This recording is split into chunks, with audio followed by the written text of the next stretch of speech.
Hi, everybody. My name is Steve Valenziano. I'm one of the partners for the Vista Canyon project. I'm here tonight with my partner, Glenn Adamick. Some combination of the partners have been here, I guess, for the last 5 or 6 years, periodically updating your group as to the status of our project. Our partner, Jim Backer, is generally here. He's on a plane traveling in the Midwest this evening, so he couldn't make it.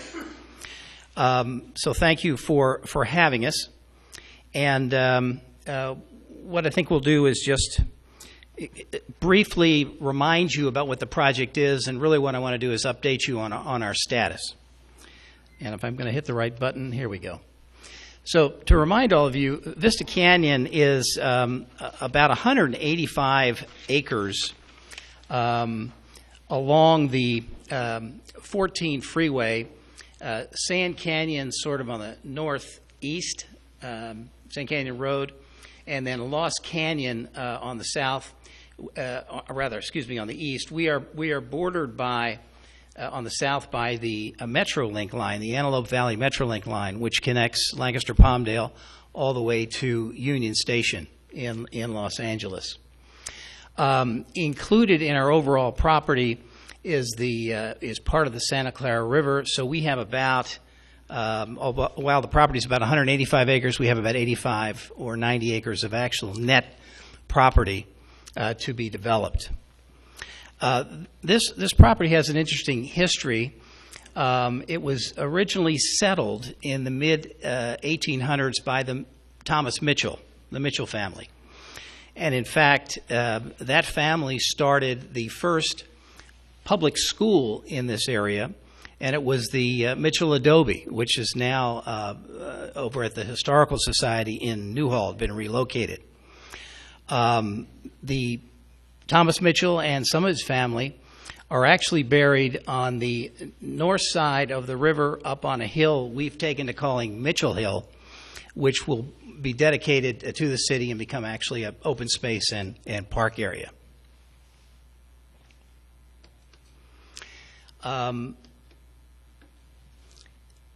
We initially bought the property in March of 2006 and rather naively thought that we were just going to build some homes, single-family homes, and that would be that. Interestingly enough, the city planner, the director of planning for the city, Paul Brotzman, called us into his office, and he said, "Guys, look at this aerial of Canyon Country." And in fact, I'll go back. You can see we're quite well developed, but there's essentially a hole in the donut here in Canyon Country. And while Canyon Country has about, the east side of town has about half the population in Santa Clarita, much of the services and amenities and the job centers in Santa Clarita are on the west side of town in Valencia, as the result of some master planning Newhall Land and Farming has done over a period of 40 years. And while Canyon Country has some marvelous neighborhoods, it really lacks a kind of a central place. And in fact, so many folks in Canyon Country, when they want to go to a restaurant or go to a movie or go to a place, they get in their cars. They either have to go across town, or they go to Pasadena, or they go into San Fernando Valley. And what I'd like you to do is I'd like you to have a series of meetings and talk to a number of folks in Canyon Country and try to find out what they would like to have on the site. We sort of saluted and said, okay, we will do that. And in fact, over the next 3 or 4 years, we had approaching 100 public meetings. The ones we've had here are a few of them. And we heard a number of things from Canyon Country residents.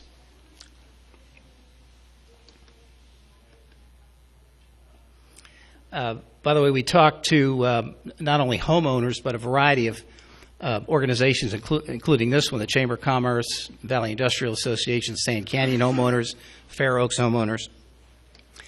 And we got a whole bunch of suggestions. Quality restaurants, a hotel, a specialty market like a Trader Joe's, the eastern side of town is really lacking a center for corporate jobs. So in other words, some really nice office space would be terrific. Upscale shopping.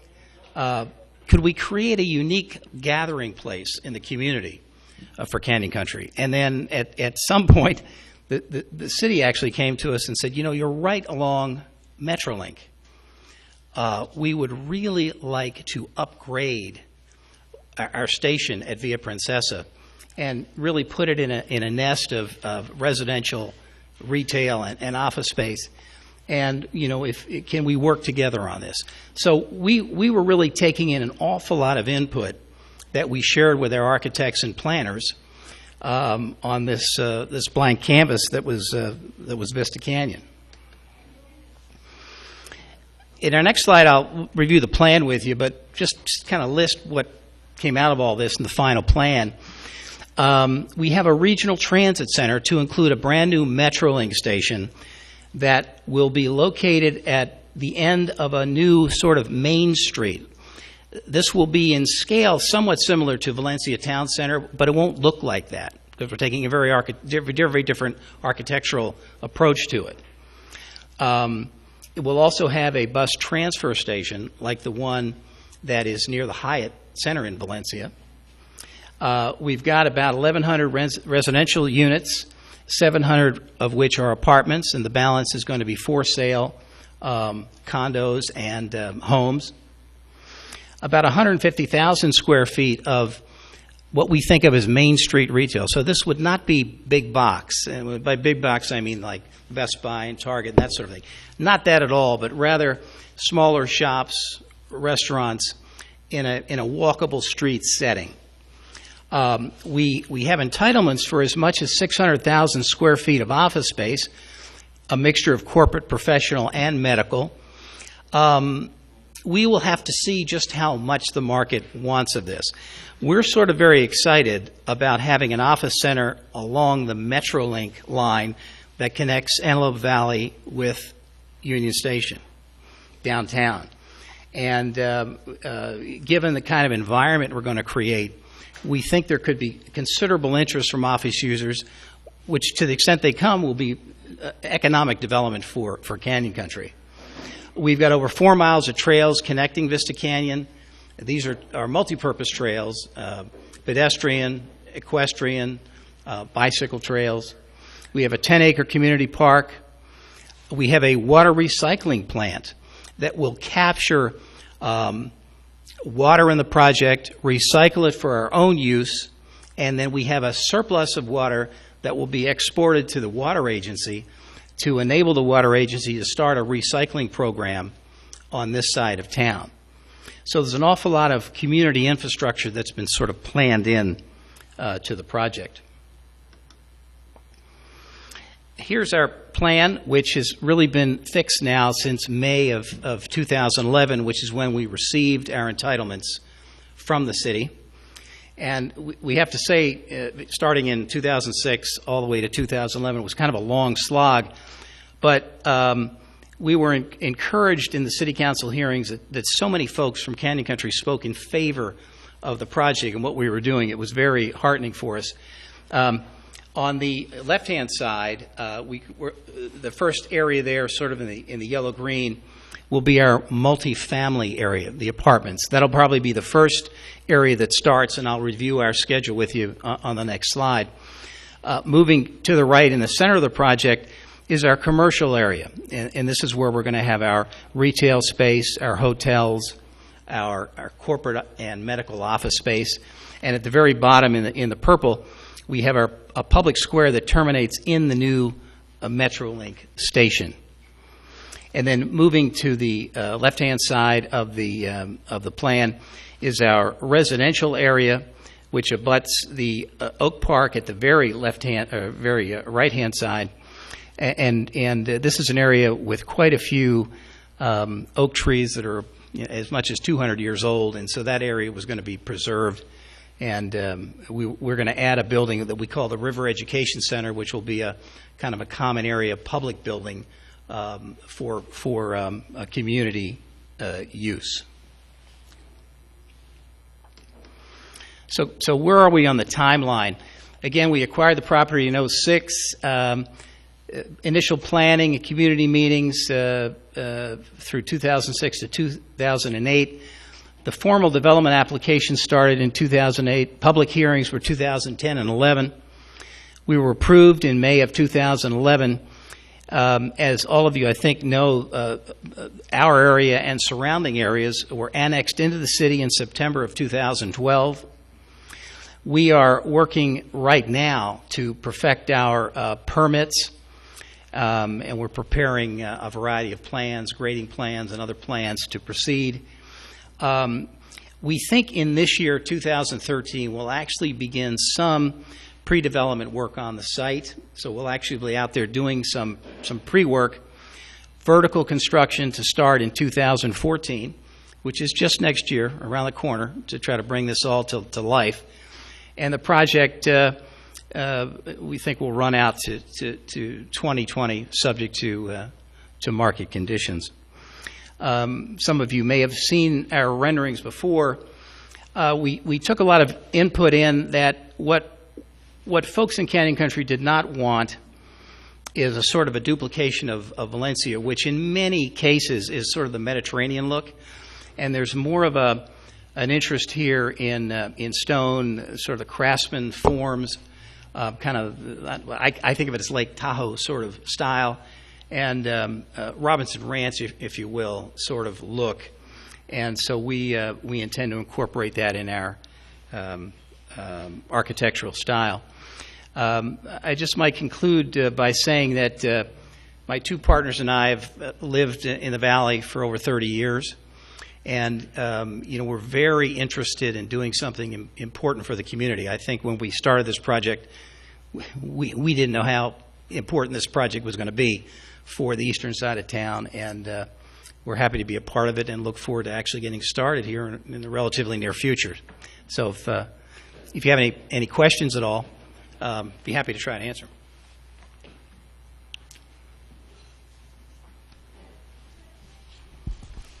Hi, I have a question on the 150,000 square feet of retail. Yes. Can you give me what that would be comparable to, if anything, that we currently have in the valley? Because 150,000 square feet to me, I don't. Yeah. So, are you familiar with Valencia Town Center? You know, the walkways there.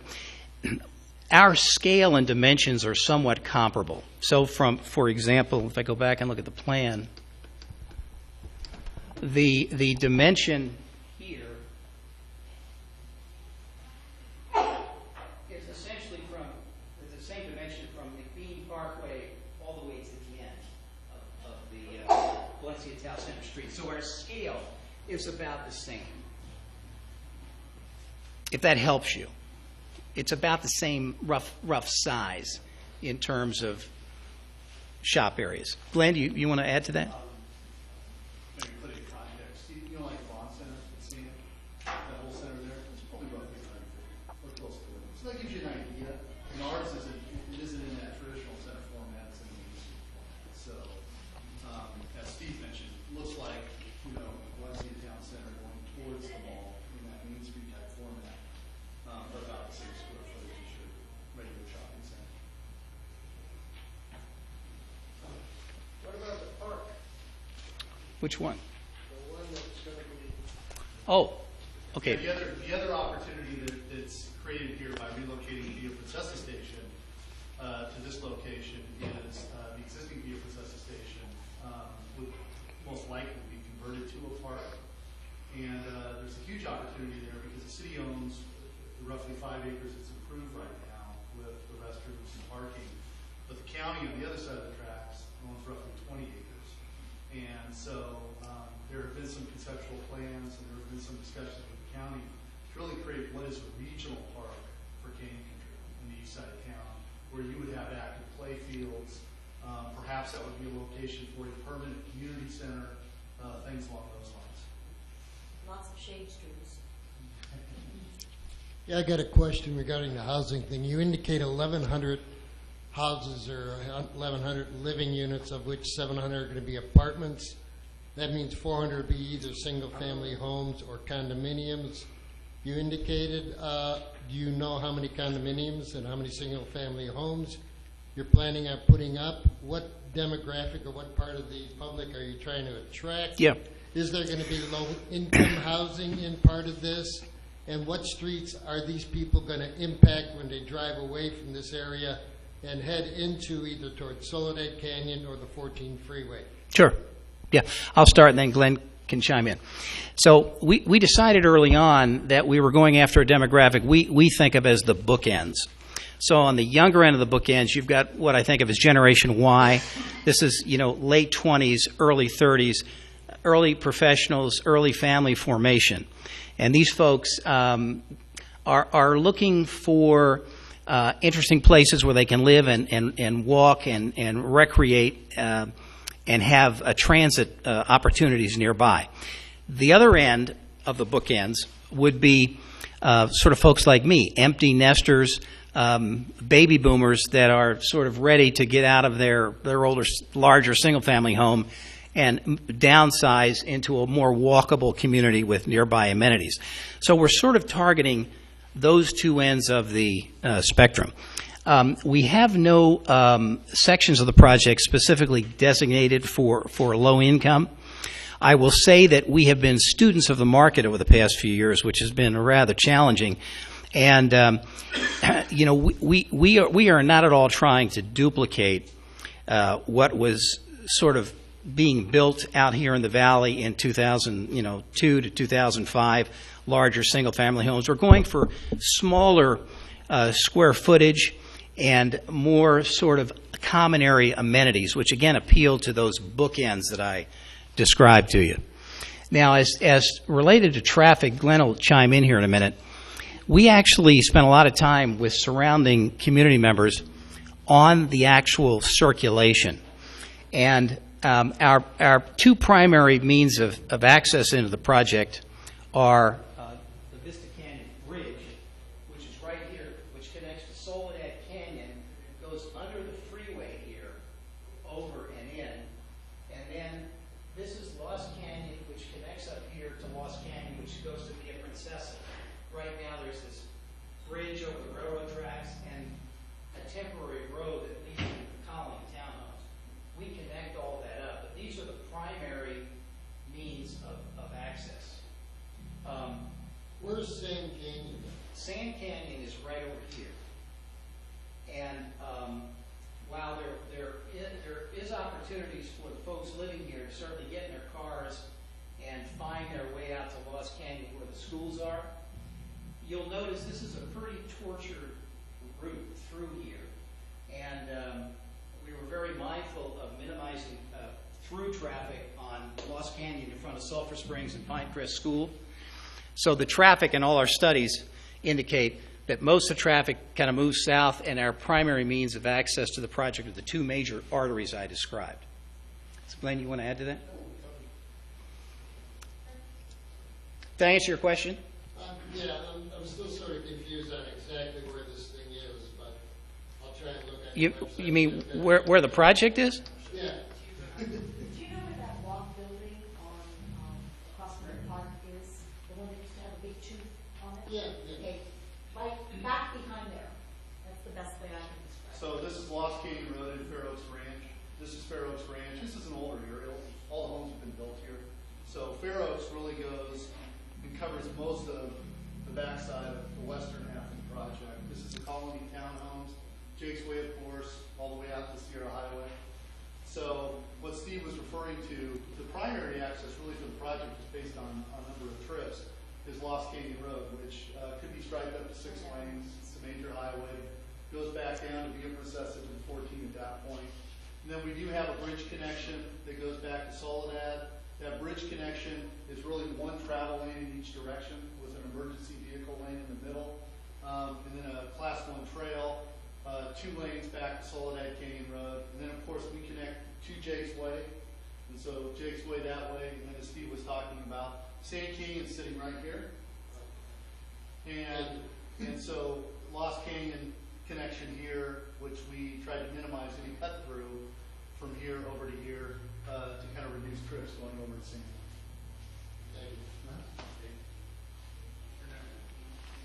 Well, you sort of answered my question with that bridge across the river, how wide it was going to be. 64 feet. So that's not going to be the primary entrance, though. The route that carries the most trips is the Lost Canyon route.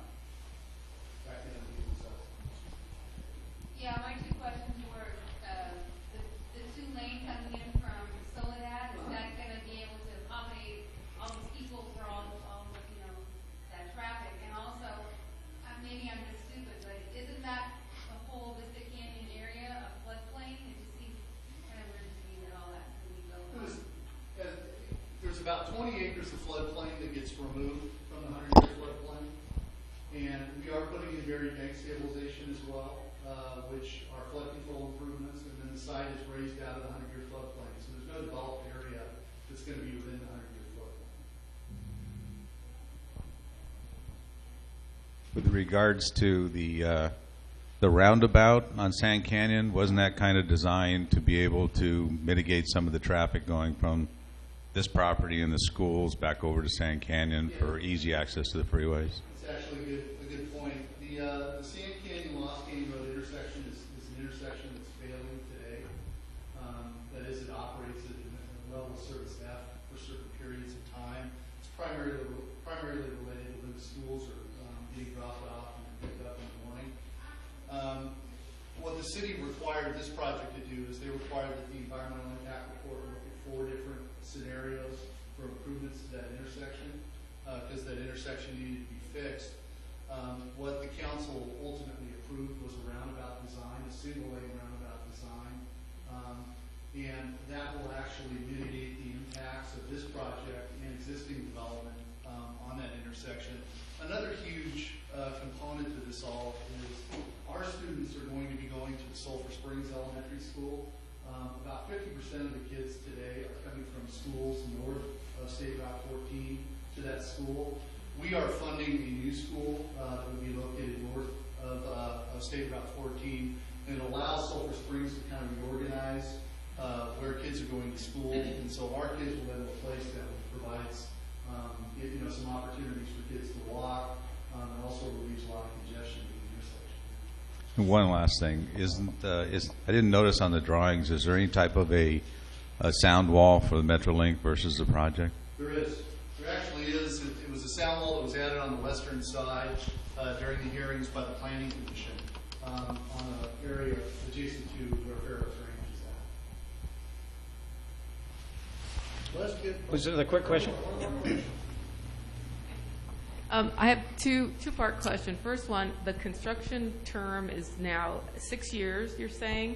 Is this going to be constant construction? Where's the construction traffic going to be entering and leaving the area? Lost Canyon Road and Farrell's Ranch. Okay, second question is high-speed rail project.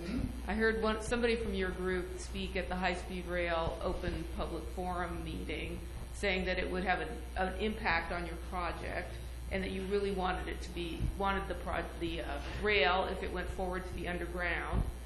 What are you doing to try and promote that approach, and how far are you willing to go to push that approach? Because I know that proposed project is going to have a huge impact on Canyon Country if it goes forward above ground as currently proposed.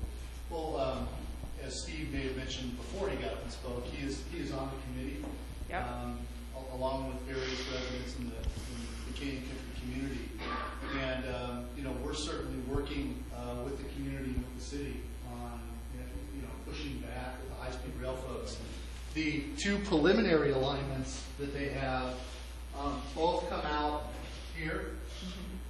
Out of what is an 8-mile tunnel from Silmar. They come out with this general location. Farrell's Ranch is sitting right here. One of the alignments comes across and clips a portion of Vista Canyon. The other one exits and goes south of the tracks before Vista Canyon. But I think the community consensus and the city's direction to the high-speed rail folks has been extend the tunnel another 2 miles. Okay, so you're going to start construction not knowing what the outcome or the proposed project is going to be, right? I'm just curious how you're planning to work on the fact that that's an unknown for you. Well, it's an unknown, and they're preliminary alignments. They've never been adopted. They've never been approved by anybody. They're subject to change. They've changed, 5 or 10 times already, and probably will change another 5 or 10 times. And so I think, we're looking at our project, and we've got approvals in place, and we're going to start development consistent with those approvals. And hope for the best? And, who knows what's going to happen with high-speed rail? Well, it almost sounds like you're very optimistic it's not going to happen, or it's all going to be underground. I'm very optimistic it's not going to happen. Okay, that's number one. Your Two, I don't think it's, bottom line, I tend to think that there probably will be a high-speed rail system in California. I think it will probably be a blended system. This is my personal opinion. Yeah. And the blended system will be, Metrolink up to Palmdale, Lancaster, high-speed rail from Palmdale, Lancaster through the Central Valley, up to whether it be Sacramento or Tracy, and then on the BART system. I think it will be something like that. I think there are a great deal of issues and challenges that the high-speed rail folks are having with urban areas and cities all the way down to, downtown LA.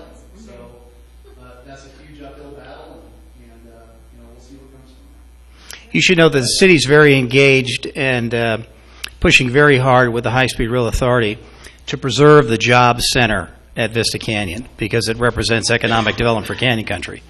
So the city is doing everything it can in this regard. So meanwhile, we have to proceed kind of phase by phase on a standalone basis. And if High-Speed Rail at some point wants to buy the rest of our property, then we'll certainly have to talk to them, I suppose. Let's give Steve a hand.